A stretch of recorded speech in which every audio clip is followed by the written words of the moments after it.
ابھی کچھ دیر پہلے اداکارہ ہاجرہ خان کا معروف اینکر جاوید چودھری صاحب کے ساتھ انٹرویو دیکھا۔ پہلے جس شخص عمران خان کو وہ گاڈز فیورٹ چائلڈ کہتی رہی ہیں، اب اس کے اوپر سنگین الزامات لگا رہی ہیں۔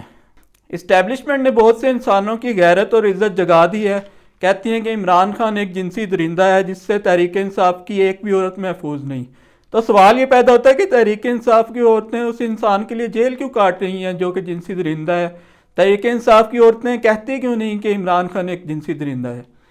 کہتی ہیں کہ میرا مقصد لوگوں کو پیغام دینا ہے کہ اپنی بیٹیوں سے کہیں کہ اپنا مورل سٹینڈرڈ کسی بھی شخص کے لیے نہ گرائیں۔ مراد یہ ہے کہ کسی بھی شخص سے اپنی بیٹی کو قریب نہ ہونے دیں۔ حالانکہ حقیقت یہ تھی کہ ہاجرہ خان نے عمران خان کے ساتھ تعلقات کا فائدہ اٹھاتے ہوئے اپنے والد کو باقاعدہ طور پر تحریک انصاف میں بھرتی کرا رکھا تھا۔ اس وقت اسٹیبلشمنٹ اپنے اہلکاروں کی مدد سے جو بیانیہ نافذ کرنے کی کوشش کر رہی ہے وہ یہ ہے کہ عمران خان ایک انتہائی غلیظ کردار کا دوگلا شخص ہے۔ ریحام خان نے پہلے ایک کتاب پبلش کی تھی جس میں یہ ثابت کرنے کی کوشش کی کہ عمران خان کی عورتوں سے تو تعلقات ہیں ہی ہیں، وہ ہم جنس پرست بھی ہے۔ حقیقت یہ ہے کہ ریحام خان نے عمران خان کو ایک بچے کی طرح کنٹرول کرنے اور اپنے احکامات پر چلانے کی کوشش کی، ہر معاملہ اپنے ہاتھ میں لینے کی کوشش کی بشمول تحریک انصاف کی لیڈرشپ۔ اس پر دونوں میں تلخی ہوئی اور علیحدگی پہ بات ختم ہوئی۔ دونوں کی شخصیات ایک دوسرے سے متصادم تھیں۔ ریحام خان نے پھر انتقامی جذبات میں آ کر وہ کتاب لکھی تھی۔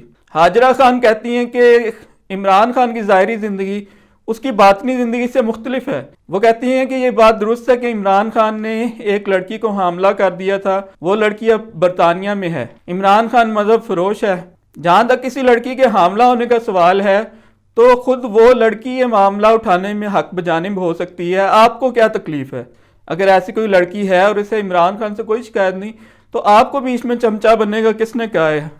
خادم حسین رضوی کا ایک جملہ بہت مشہور ہوا تھا، تینوں کس وچ چمچہ بنایا ایک کڑچیا، یعنی مدعی سست اور گواہ چست۔ یہ اس لڑکی کا نام اس لیے نہیں بتا رہی ہاجرہ خان کہ اسے اس کی پرائیویسی کا احترام ہے، بلکہ اگر ایسی کوئی لڑکی ہے تو یقیناً وہ عمران خان کے خلاف کچھ کرنا ہی نہیں چاہتی۔ ہاجرہ خان کو دیکھتے ہوئے مجھے ان پہ بڑا ترس آیا۔ ڈھلتی ہوئی جوانی، بچھڑتا ہوا شباب، یہ ان عورتوں میں سے ہیں جو اپنے جسم، خوبصورتی اور جوانی کے بل پر زندگی گزارتی ہیں۔ عام لڑکی کہاں اس قسم کی گفتگو کرتی ہے؟ ریحام خان بھی یہی میٹیریل تھا اور برطانیہ میں اسی کے بل پر وہ آگے آئی۔ اسی وجہ سے پہلے شوہر کے ساتھ ان کی علیحدگی ہوئی کہ وہ واقعی ایک غیرت مند شخص تھا۔ بشرا بی بی جو ہے وہ مذہب فروش ہے، حالانکہ حقیقت میں سر سے پاؤں تک وہ ایک دنیا دار بلکہ لالچی عورت ہے۔ ویسے تو ہر انسان کا اللہ سے تعلق ہوتا ہے، لیکن ایسا کچھ بھی نہیں تھا جس کی بنیاد پر بشرا بی بی روحانیت کی دکان کھول کر بیٹھ گئی۔ ان سب میں خاندانی عورت صرف ایک تھی، جمائمہ خان۔ جاوید چودھری کے پروگرام میں ہاجرہ خان کی گفتگو وہ مکہ ہے جو اسٹیبلشمنٹ کی فرمائش پر لڑائی کے بعد یاد آیا، بلکہ لڑائی کیا کہیں، رومانس کے بعد۔ سچی بات تو یہ ہے کہ اس طرح کی ایک بیوہ روز ٹی وی پہ آ کے اپنی داستان غم بیان کرتی رہے تو کوئی زیادہ فرق نہیں پڑنے والا۔ سب کو پتہ ہے کہ اسٹیبلشمنٹ یہ سب کچھ کروا رہی ہے۔ یہ تو سب کو پتہ ہے کہ عورتوں کے معاملے میں عمران خان کمزور واقع ہوا ہے، اور اکثر مرد کمزور ہی ہوتے ہیں، لیکن کیا عمران خان کریکٹر والا شخص نہیں؟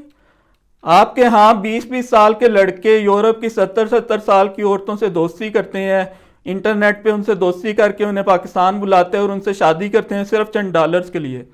عمران خان کی جگہ کوئی اور ہوتا تو جمائمہ خان کو ہرگز طلاق نہ دیتا، اسے خلا لینے پر اس انداز میں مجبور کرتا کہ جمائمہ کی جائیداد ہتھیا لیتا۔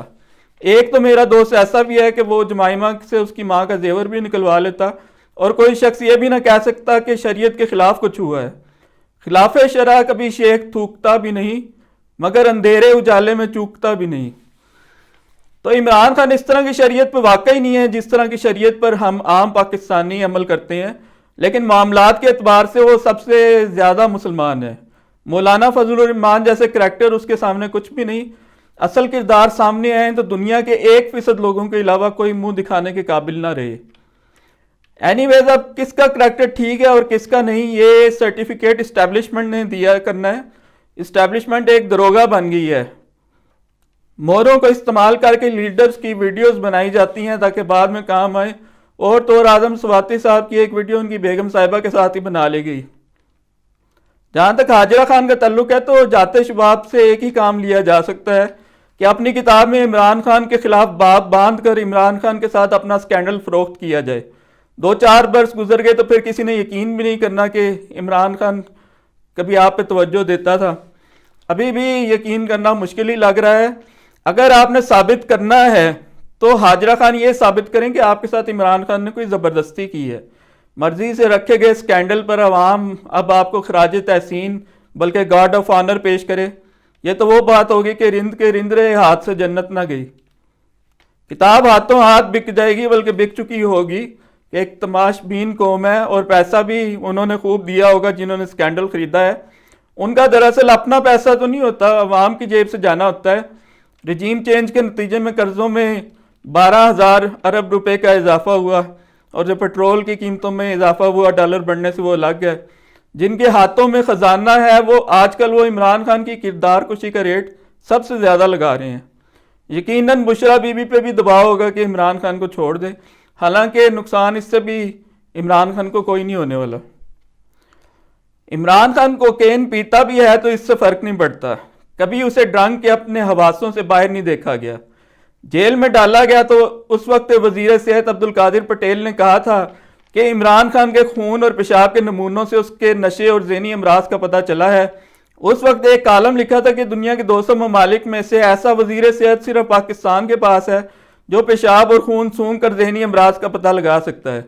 کئی ماہ سے عمران خان جیل میں ہے، نہ عورت نہ نشہ، سائیکل مانگ رہا ہے ایکسرسائز کے لیے، ڈمبل مانگ رہا ہے 70 سالہ شخص. ایک اعتراض حاجرہ خان کا یہ تھا کہ عمران خان سائیکل پہ بیٹھ کے کیوں دفتر نہیں گیا. کبھی میں سوچتا ہوں کہ کیسی کیسی معصوم خواہشات آدمزاد اپنے دل میں لیے پھرتا ہے. جاوید چودھری صاحب کا ایک آخری سوال یہ تھا، حاجرہ آپ کی نظر میں عمران خان کیا چیز ہے؟ پہلے تو ہم اس بات پہ غور کریں کہ خود جاوید چودھری صاحب کیا چیز ہے. کسی کو معلوم نہیں کہ ان کا اپنا جو لکھنے کا سٹائل ہے وہ بھی چوری کا تھا. انہوں نے ایک جھوٹی ویڈیو بنائی کہ ایک پراسرار 96 سالہ بابا ہے جو دیکھنے میں 40 سال کا لگتا ہے، اور اس کے کہنے پر میرے دوست نے روز 40 گلاس پانی پیا اور پتلا ہو گیا. حرف بہ حرف جھوٹ.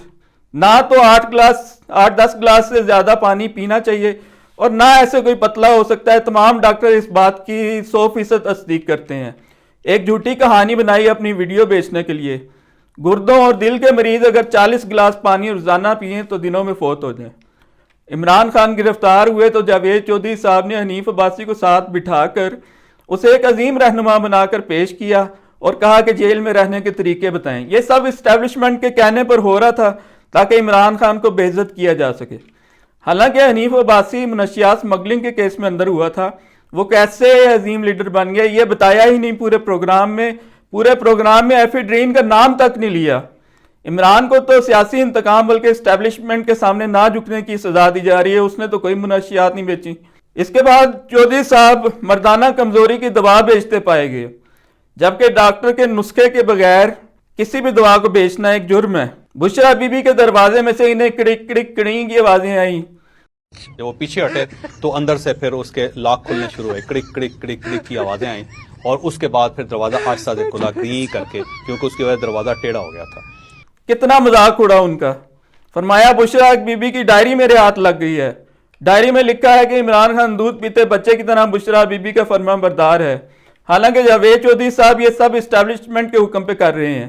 ایک دفعہ جنرل راحیل شریف اور میاں محمد نواز شریف کے ساتھ سعودی عرب گئے تو بچوں کی طرح ان کے ساتھ سیلفیاں بناتے رہے. اس وقت بھی ان کا بہت مذاق اڑا تھا کہ یار یہ تو بہت چھوٹا شخص ہے. فرمایا مراد سعید کموڈ پہ بیٹھ کے میسج کرتا ہے. افضل شیر مروت کی لڑائی میں کہتے رہے کہ افضل شیر مروت کو بہت زیادہ مار پڑی ہے، جبکہ دوسرے فریق نے جا کر رپورٹ درج کرا کہ مجھے مارا گیا ہے.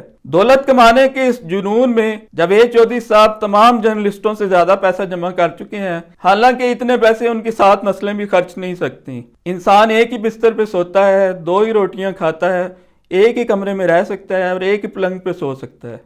لیکن اس کوشش میں انہوں نے اپنی آپ کو بہت نشان لگوا لیے ہیں. اب آپ ان کا اگر نام لیں لوگوں کے سامنے تو لوگ ہنس پڑتے ہیں. ویسے دنیا کو موٹیویشن سپیکنگ دیتے ہیں، جبکہ حقیقت یہ ہے کہ ان کی اپنی جو زندگی ہے وہ عبرت کی ایک عظیم داستان ہے.